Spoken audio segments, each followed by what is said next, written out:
Bryan Kohberger gives new details about his alibi in the Idaho murder case. Attorneys for the 29-year-old, who has been charged with 4 counts of first-degree murder and 1 count of felony burglary after 4 University of Idaho students were killed in November 2022, submitted legal documents on April 17th detailing his alleged alibi for the night of their deaths.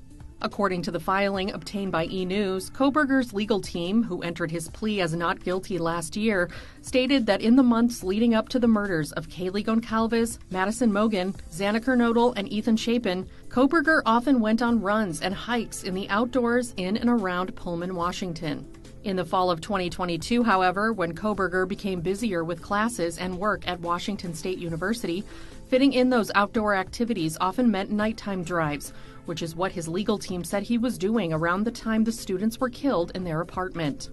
The filing reads, Mr. Kohberger was out driving in the early morning hours of November 13, 2022. As he often did to hike and run and/or see the moon and stars, he drove throughout the areas south of Pullman, Washington, west of Moscow, Idaho, including Wawawai Park.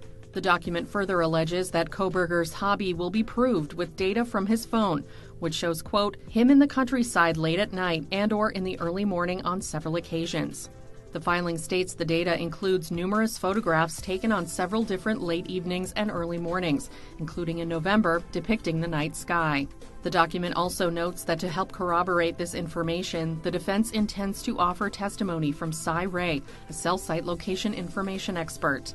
According to the filing, Ray's testimony will show that Bryan Kohberger's mobile device was south of Pullman, Washington, and west of Moscow, Idaho on November 13, 2022.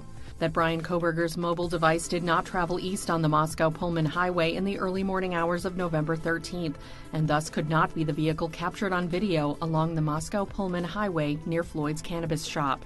Kohberger's team suggested more information about his whereabouts could be provided in the future based on additional discovery.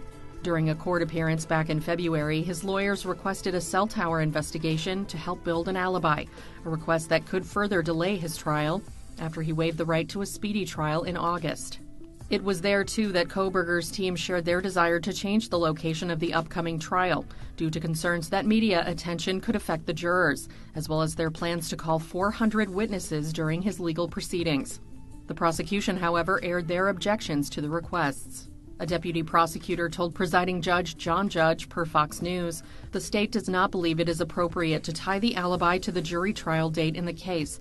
It frankly causes the state great alarm that the defense is discussing calling upwards of 400 witnesses during the innocence phase when we potentially don't have a full alibi disclosure. The judge allowed the defense until April 17th to provide more details about Kohberger's alibi, which have now been revealed.